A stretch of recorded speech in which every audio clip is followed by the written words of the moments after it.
Hello and welcome to the Father and Son Pastime Podcast. I'm Patrick. I'm Kevin. How are you today? That's my dad. Dad, we are finally here. 7th episode of the day. 101st? 101 Airborne. We are in the triple digits of our episodes. That's how we're just going to say it now because I can't count or say numbers. 101st. But I'm very excited about it. That's why I can't talk. This is the true... How many years did it take to do 101? 3. Wow. We started filming in 2019. Okay. And then, we had so many conversations before that we just never put them on air. Okay. That's a lot in 3 years. Yeah. Think about all the stories we've done, the drafts, and other podcasts. Yep. We do roughly 10 for the year-end wrap-up predictions. Yep. And this year's no different. We've been doing this, Dad, 12 years, predicting MLB Trade Rumors top 50 free agents. I actually was able to submit my picks this year. I used to take to Thanksgiving night to write them all down and do this on Black Friday, which is the day we're doing this on this year. This year I was very ahead of it, Dad. I did a lot of research and actually just had a lot of fun with it because we're only going to get 5 right anyway, so let's just have fun with it.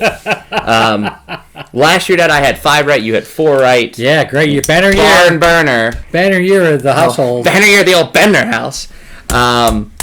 Do you want to bet $50 again? Yes. Okay, bet $50. Whoever gets more correct at the end of the off season or whenever all these 50 sign is when we'll call it.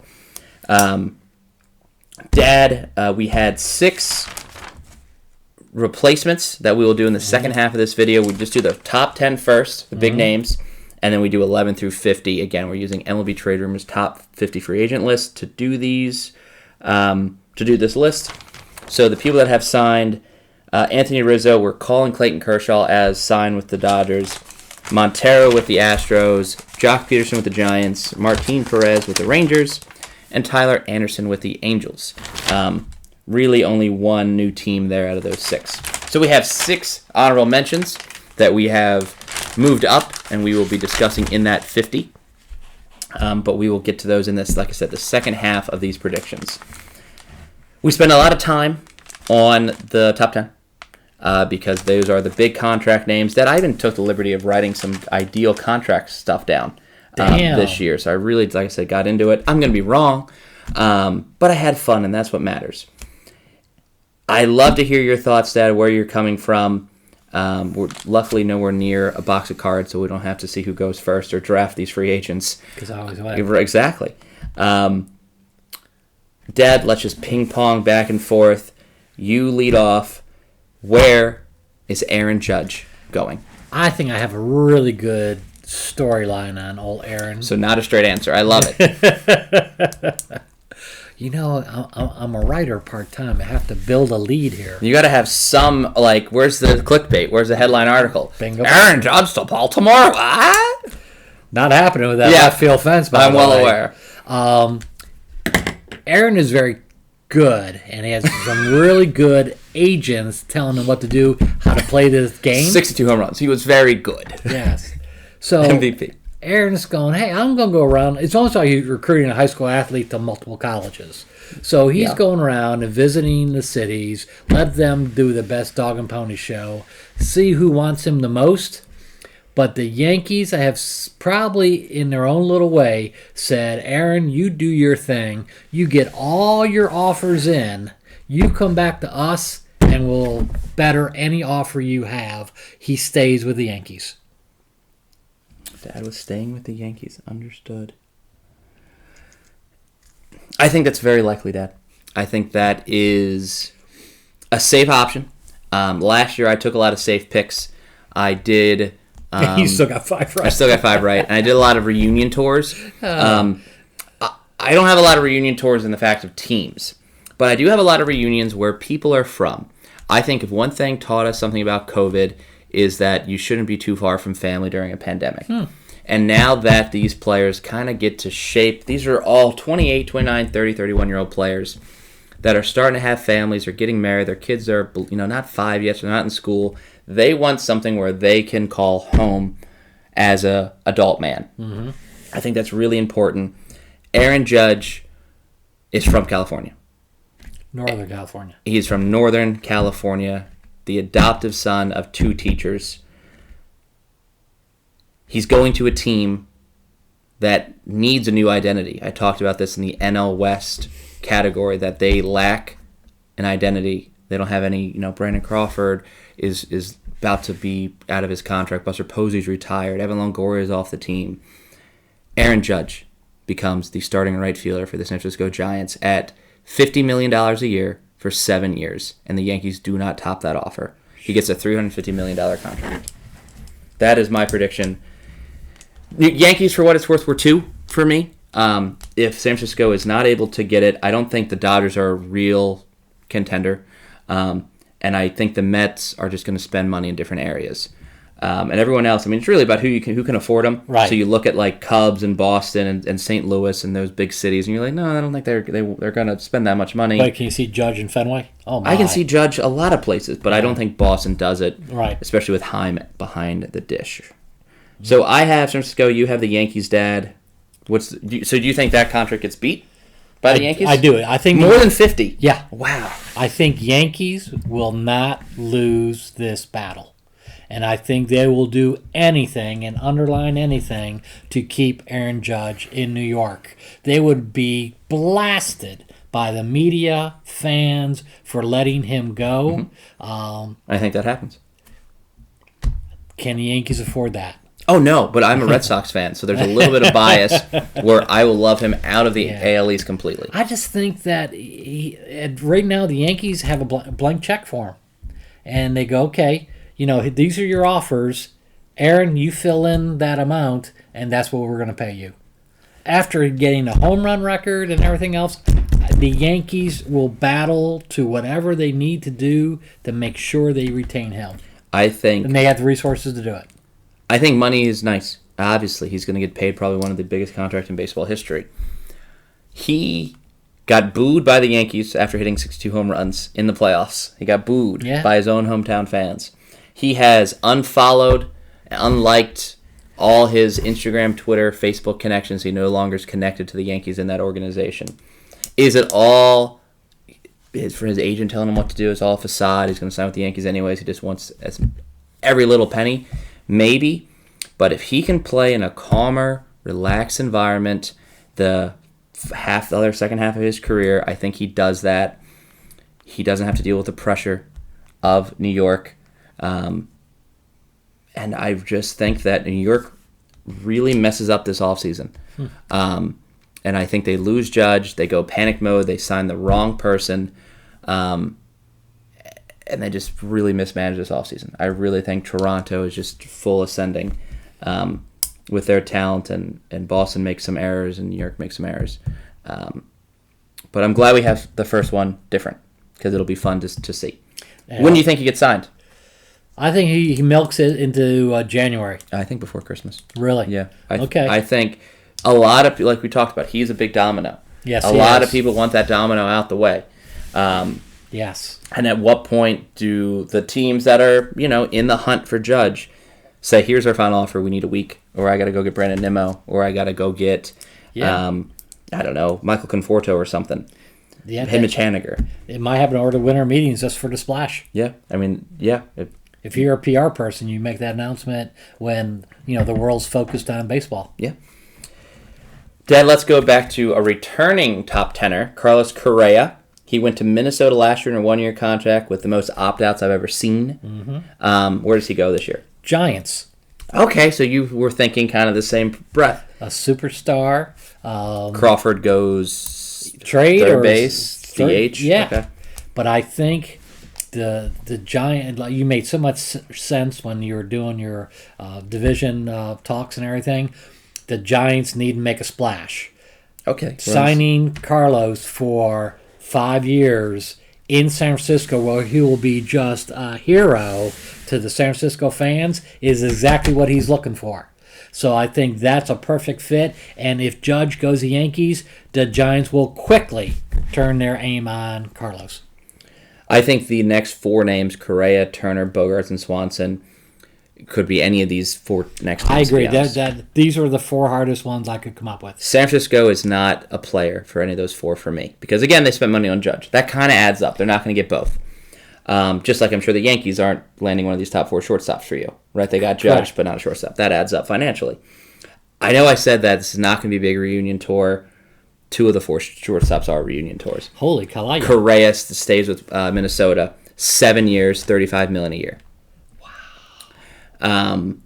Even though he left. Everyone kind of knew he was going to opt out. He enjoyed playing in Minnesota. I think he slots over at one point to third base, and Royce Lewis is a shortstop. I think them trading Gio opened the door for that move. It shows, I think, a little bit of faith and hope. I think Kyle Farmer could be the shortstop or third baseman, whatever Carlos doesn't want to do until Royce Lewis is healthy enough and stable enough. Like, it could be just this year. It could be like a stopgap. But I really think Carlos Correa and his Dior quote about, if I want to go shopping and I want, this cologne, I go to the mall. Well, guess what store is in the Mall of America in Minneapolis? Dior. Well, that was a stretch. I know it was, but it was funny. I'm sure there's like 1,800 stores. Yeah. But Correa, obviously, is not linked to Houston. Obviously, they're fine with Pena. But he keeps saying, "I want to play for a winner." Is Minnesota that winner? It could be with him. Yeah. I mean, he likes to be the star. Correct. I think that's something of it. He could be a star in San Francisco. You're absolutely right. I think if Judge gets the Yankees, one of the shortstops goes to San Francisco. I agree with that statement. They have a lot of money to spend. Yeah. Could that be Correa? Sure. Minnesota does have a few in-house options, but that would be well out of contention next year because you can't hope on some rookie phenoms that are coming off double injury to be that person. Dad, Trey Turner, who's actually it's your turn. I think I don't know who's where we're going. It's fine. As much as I want Trey to go to Chicago, I'm predicting an upset. He goes back to the East Coast and signs with the Phillies. On my board.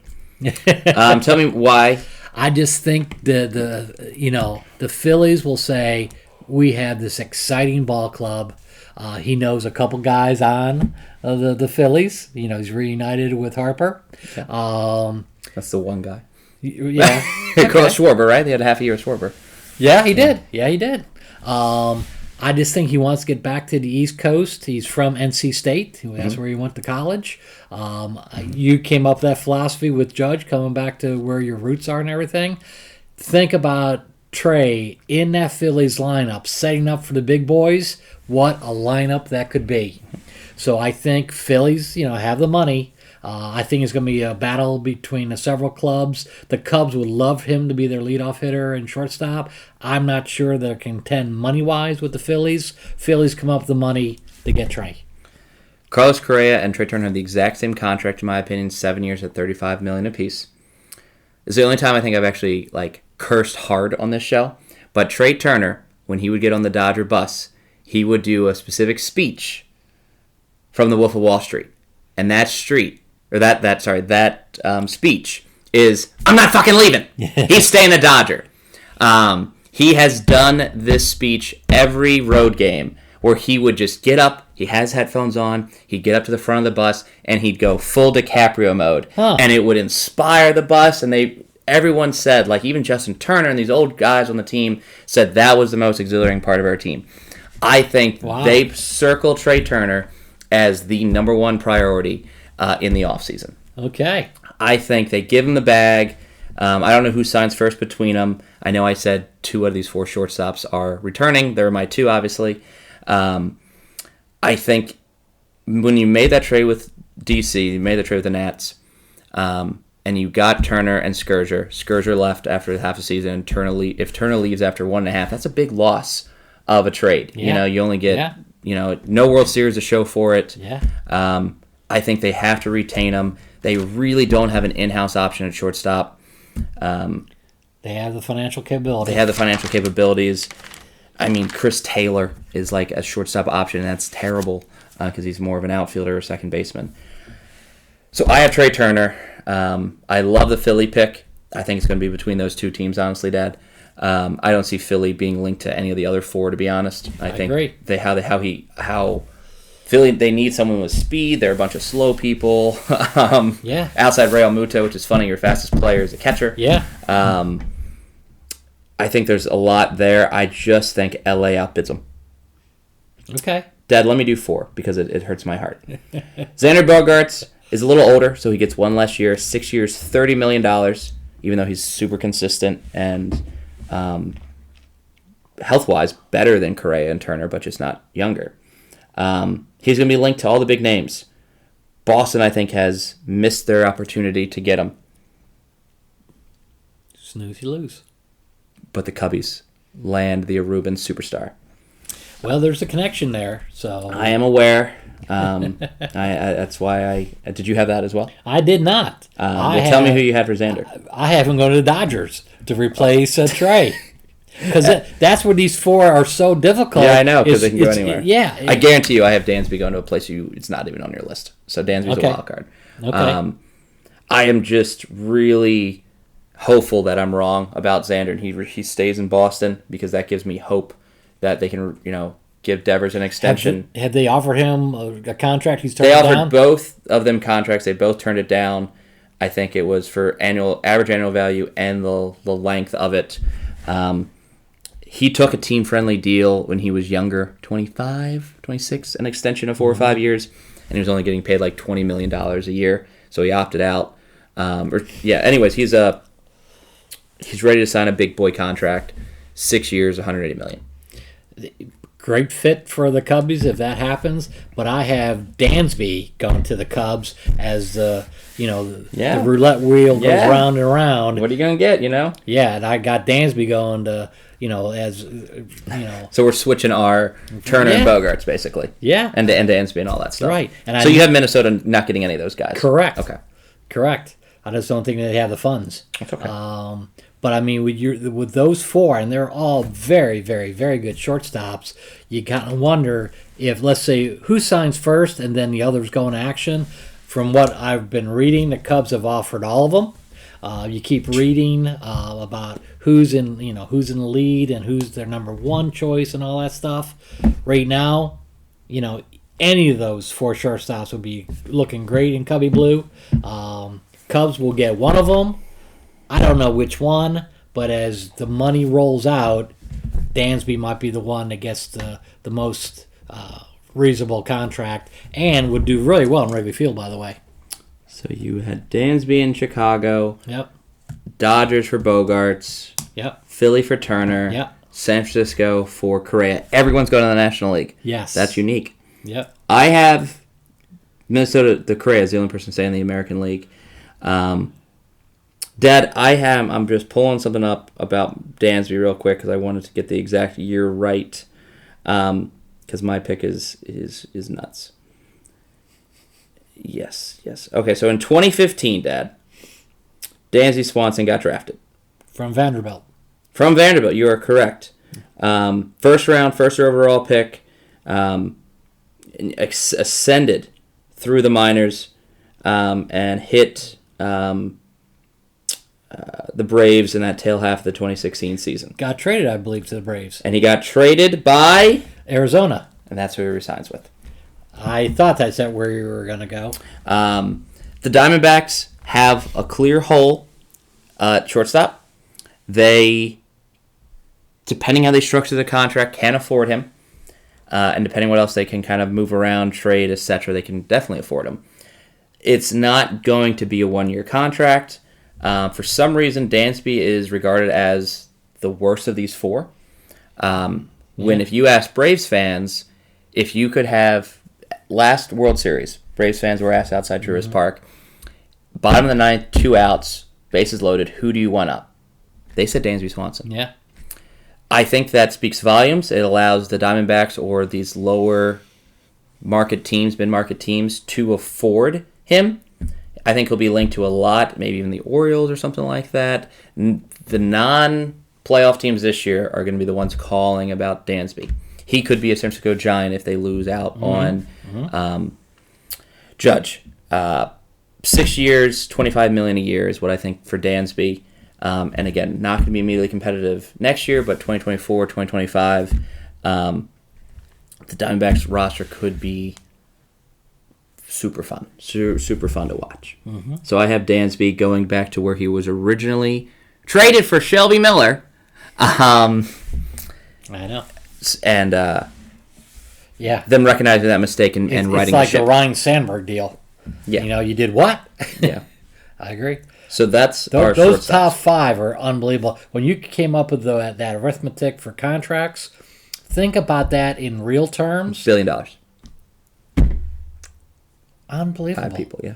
And if a young man is a baseball player right now, you're either going to put him as a catcher, pitcher, or shortstop because that's where the money is. Especially if you're not native to America. Yeah. If you're a Dominican kid, get behind the plate kid, or be fast and short.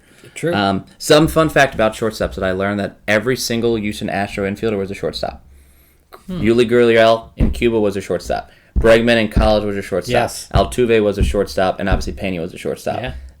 Draft shortstops, everybody, because they can they're learn athletes. to play anywhere. Yeah, you're right. That's why so many shortstops from the Dominican get signed because they can as they get bigger and stronger, they can put them other places. Yeah. Because when they sign them, they're 150 pounds. Yeah. And then all of a sudden they come and they get better nutrition and they get weight training and they get to be 190 and you got an athlete.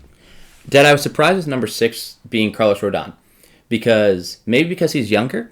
But he is ahead of Jacob deGrom and Justin Verlander on this list of top 50 free agents. Strange, huh? It is strange because I think if you're an average baseball fan, you know Justin Verlander. If not, you know Kate Upton. Then you know Jacob deGrom because when he's healthy, he is the best in baseball. Yeah. Carlos Rodon, you would have to be kind of a specific fan of a team, in my opinion, White Sox, etc., to kind of know who that is. Maybe being a left-hander and a dominant left-hander might have something to do with it. Maybe, but I look at younger. Who's the best. Yeah. He is obviously on the board as the best pitcher in the open market. I only have a 5-year contract, $25 million $25 million a year, which I think is affordable from a litany of people. Dad, where do you have him going to? I have him going to Yankees to straighten out that rotation. I have one of these 3, Verlander, deGrom, and Rodon, going to the Yankees. I think that would make sense, Dad, for the Yankees to do that. But don't forget, they're going to lose out in my world to Aaron Judge, and they're going to make a mistake, and they're not going to get Carlos Rodon. He is going to the Texas Rangers to fully solidify that rotation. Funny. It's amazing. Are we like 50-50? Yeah, we are just going flip-flopping back and forth. Yeah. Yankees were 3rd for Rodon on my list. Yeah. I got deGrom going to the Rangers. I have him back to the Mets. You know what? That'd be interesting, but I'm not sure. I think the Rangers come up with a heck of an offer, and they'll outbid the Mets. We'll see. So we both have one of these 3 going to the Rangers. Yeah. Just a matter of who. That makes sense. Yeah. Okay. Verlander, Dad, I have the mistake. I have the Yankees getting Justin Verlander. And I love Justin Verlander. I'm just saying he's going to ask for $40 million a year for 2 to 3 years.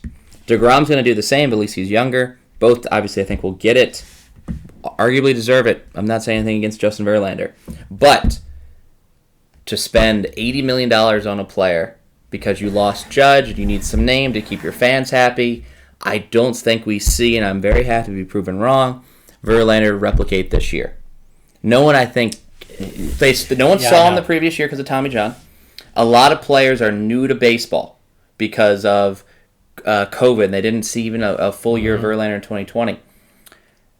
Then Verlander comes in, not scouted. If you're 24, 25, whatever years old, and you're new to the league, you're used to these other pitchers that you played against last year, and then Verlander's always had a jump on you. I think people catch up. I think he has a great year. He probably throws an ERA like 3.3. But I don't think that much money is worth a 3.3 pitcher. I don't know. I've seen him pitch a couple times at Camden Yards and everything else. Is he a guy for all that limelight and all that media attention? And does he want all that New York style? I don't think he is a New York City guy. It's money. I think it's Detroit and Houston is his career. So neither big market teams, but 2 World Series rings.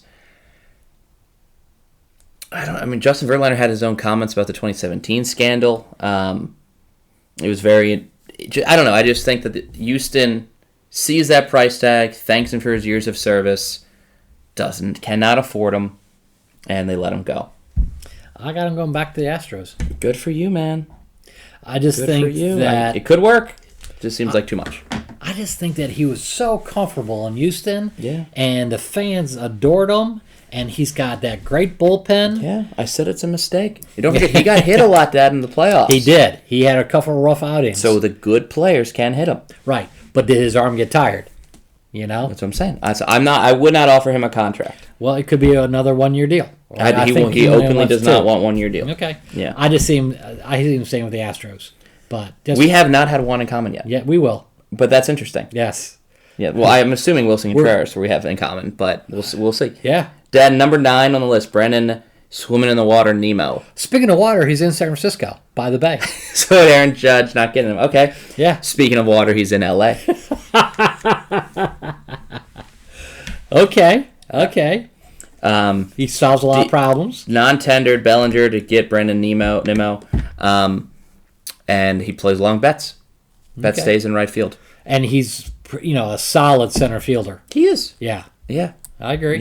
I agree. And I think he stars. I mean, I think he can truly become a star. Yeah. He covers a lot of ground. Yeah. He deserves the same recognition as all these big center field names, but because there's 4 or 5 other personalities on the Mets, people talk about those. That's a really good point.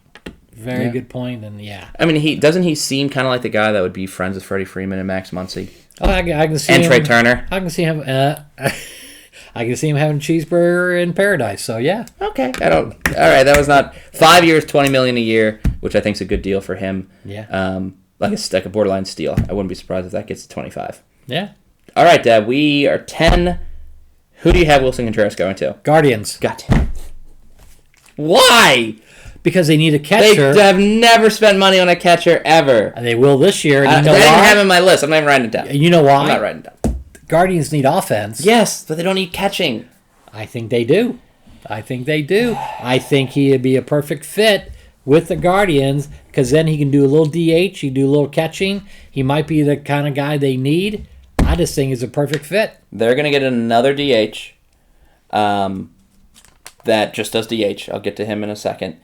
The team that needs a catcher more than anything and will clearly outspend a mid-market team of Cleveland is St. Louis. You know what?